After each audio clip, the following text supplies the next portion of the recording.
Most people over 60 have been told high blood sugar can affect your vision, but almost no one has ever explained how it actually happens.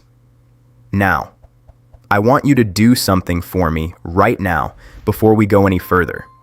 Go ahead and look at the brightest light source near you. A window, a lamp, the screen you're watching this on. Look at it for just 1 second, then look away.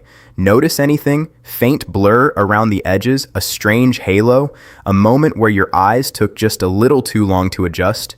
Most people brush that off as tired eyes, age, or just needing better glasses.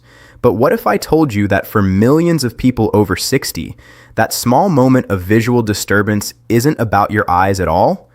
What if it starts somewhere entirely different, somewhere most people never think to look?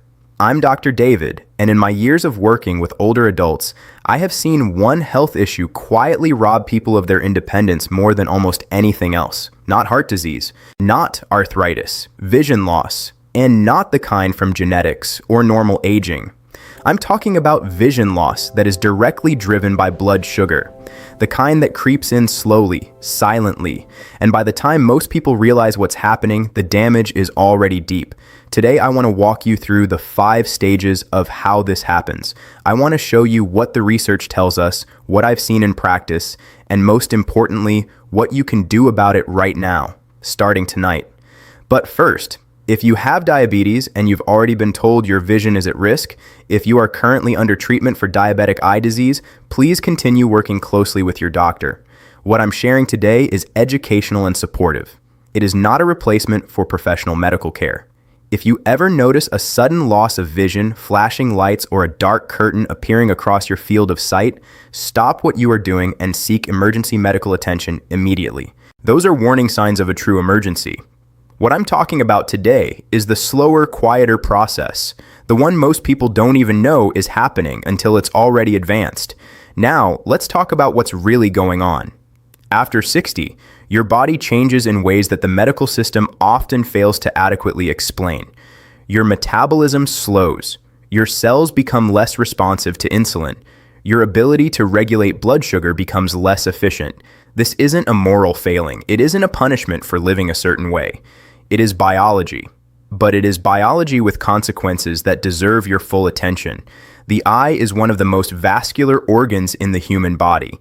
It is fed by an extraordinary network of tiny blood vessels, capillaries so small they can only be seen under a microscope, and those capillaries are among the first structures in the body to suffer when blood sugar is chronically elevated.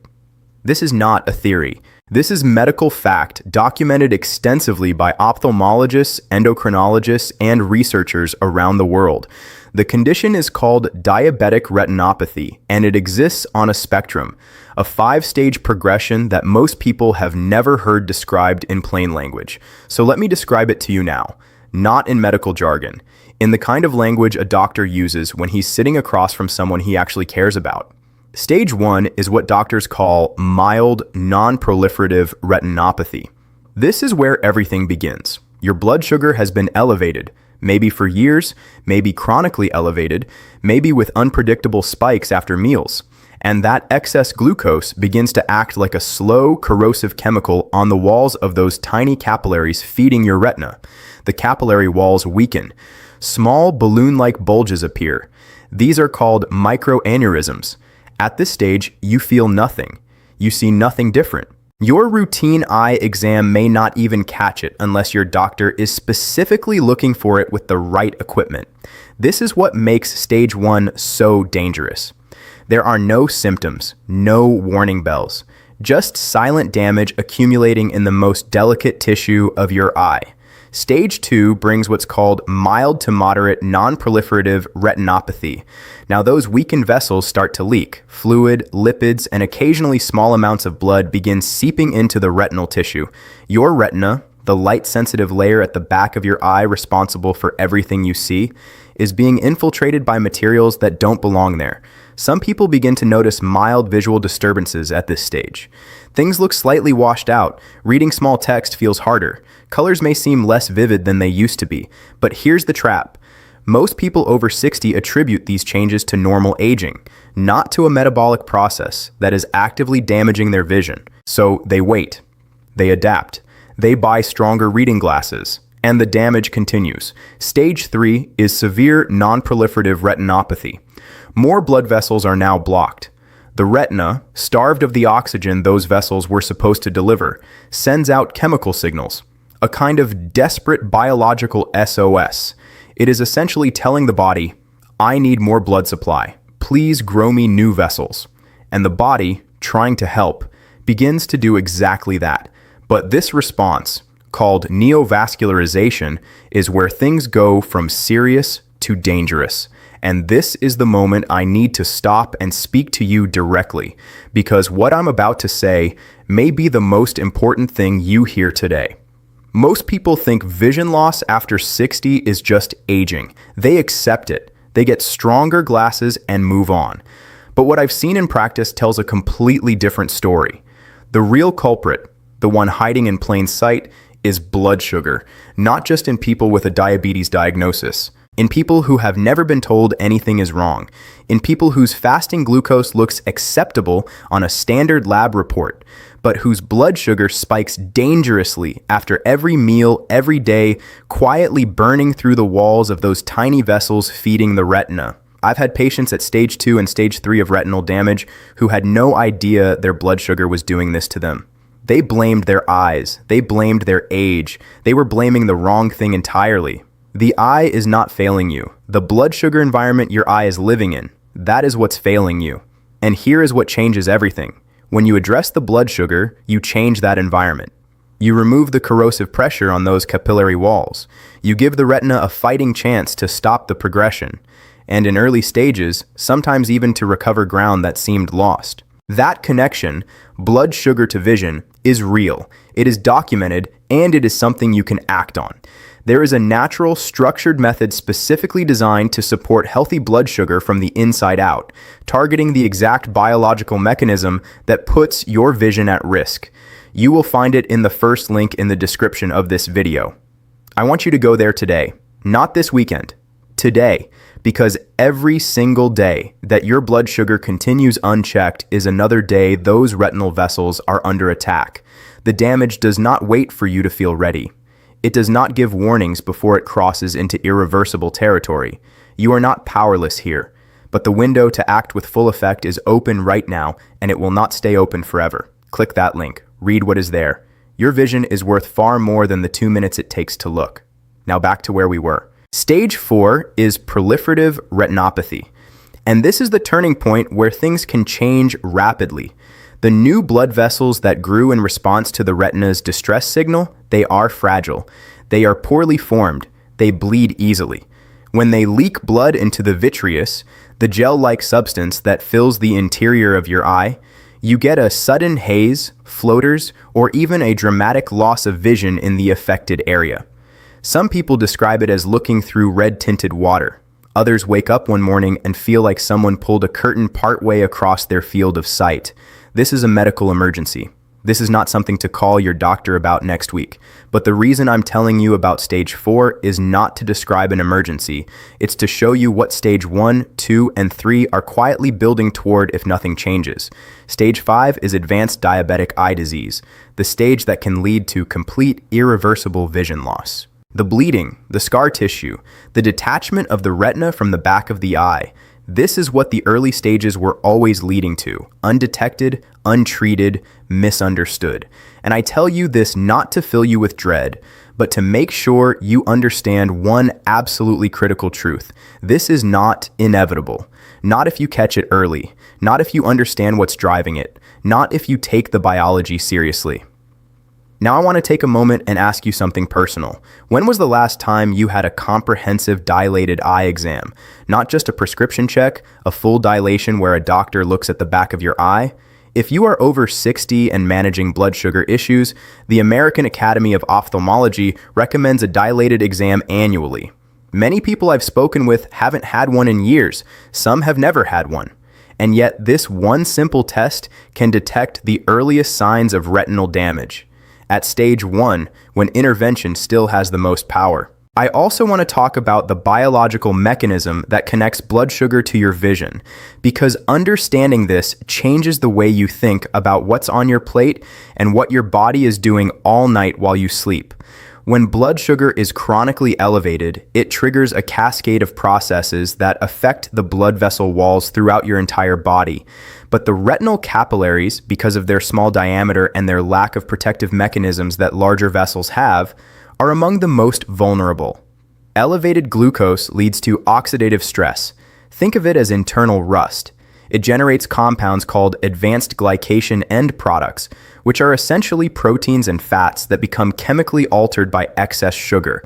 These damaged molecules stiffen and clog the vessel walls. They impair circulation, they promote inflammation, and they reduce the retina's ability to receive adequate oxygen and nutrients. At the same time, your body's natural antioxidant defenses, the systems that fight back against this internal rust, become depleted.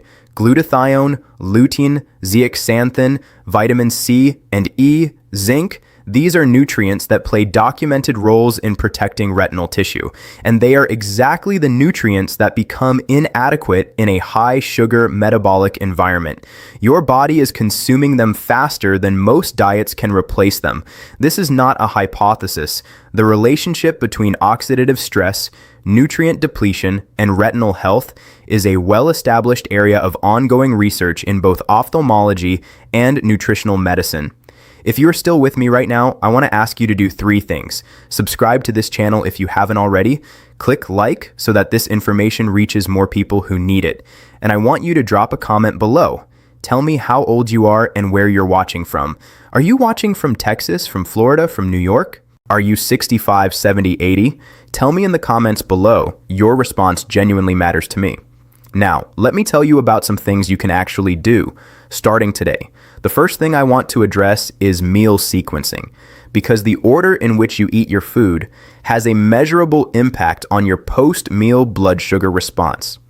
Research published in peer-reviewed nutrition journals has shown that eating vegetables and protein before starches and carbohydrates can significantly flatten the spike in blood sugar that follows a meal. This works because fiber from vegetables slows digestion and protein triggers hormones that moderate glucose absorption. In practical terms, start with your salad, your greens, your protein, and only then eat your rice, your bread, your potatoes. This is not a fad. This is basic metabolic physiology applied at the dinner table.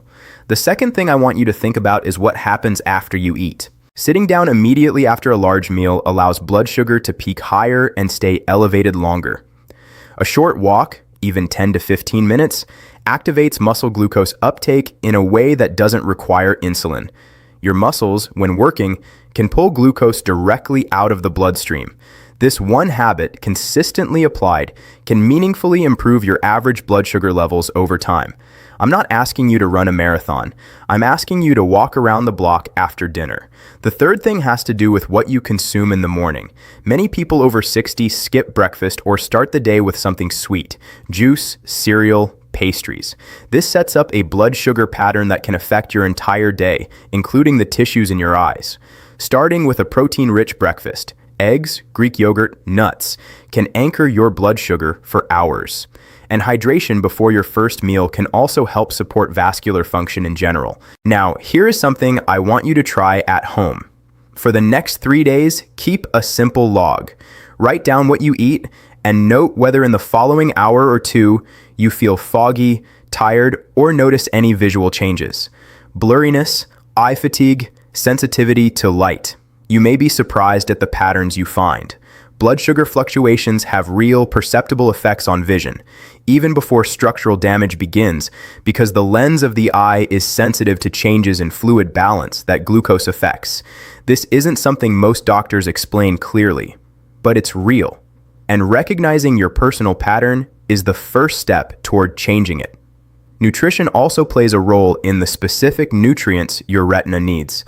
Lutein and zeaxanthin, found in leafy greens like kale and spinach and in eggs, are the primary antioxidant pigments that protect the macula, the central part of your retina responsible for sharp, detailed vision. Zinc, found in meat, legumes, and seeds plays a role in transporting vitamin A to the retina. Vitamin C and vitamin E are important antioxidants that help combat the oxidative stress that elevated blood sugar creates. Omega-3 fatty acids, found in fatty fish like salmon and sardines, have anti-inflammatory properties that support overall vascular health, including the tiny vessels in your eyes. These aren't miracle supplements. They are nutrients your body needs and that many older adults are not getting in adequate amounts, especially when blood sugar dynamics are draining the body's antioxidant reserves faster than diet alone can replenish them. I want to say something directly to you now, not as a doctor talking at you, but as someone who genuinely understands what's at stake. Vision is not just about sight. It is about your independence. It is about being able to read your grandchildren a book, to drive yourself to an appointment, to see someone's face clearly across the room. Once certain types of retinal damage occur, they cannot be fully reversed. I want you to hear that not as a reason to despair, but as a reason to act now, while there is still time to matter. There is a natural, structured method, one designed to support healthy blood sugar, waiting for you in the first link in the description of this video. I am asking you from one human being to another, please go look at it today, not tomorrow, today.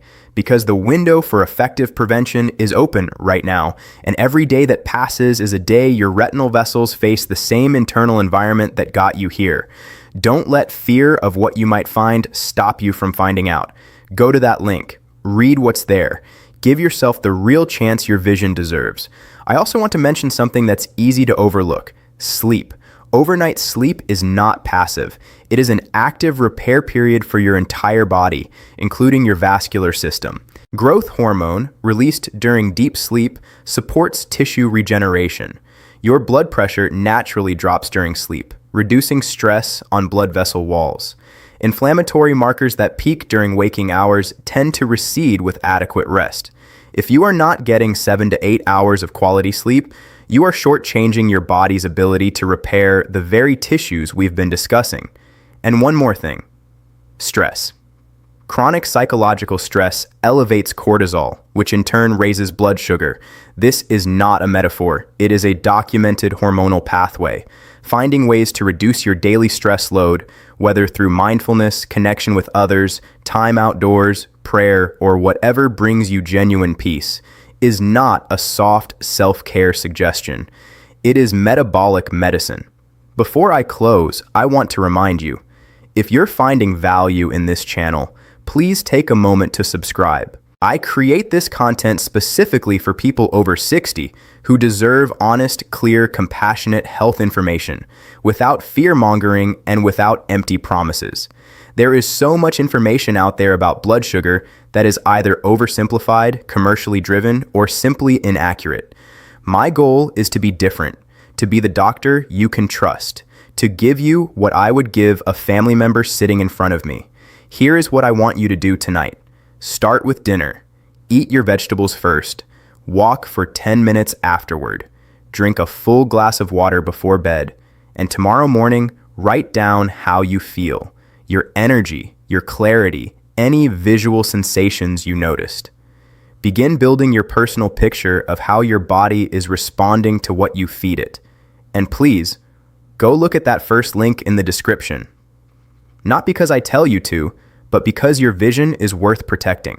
Because the 5 stages I described today are real, and they are preventable, especially in the early ones, with the right knowledge and the right support. You are not at the mercy of your biology. You are in a relationship with it, and like any relationship, it responds to attention, to care, and to consistency. I'm Dr. David. Thank you for spending this time with me. If this video helped you see something differently about your health, about your eyes, about what's possible, hit that like button, subscribe so you don't miss what's coming next, and leave me your age and your city in the comments. You matter here, your story matters, and I'll see you in the next one.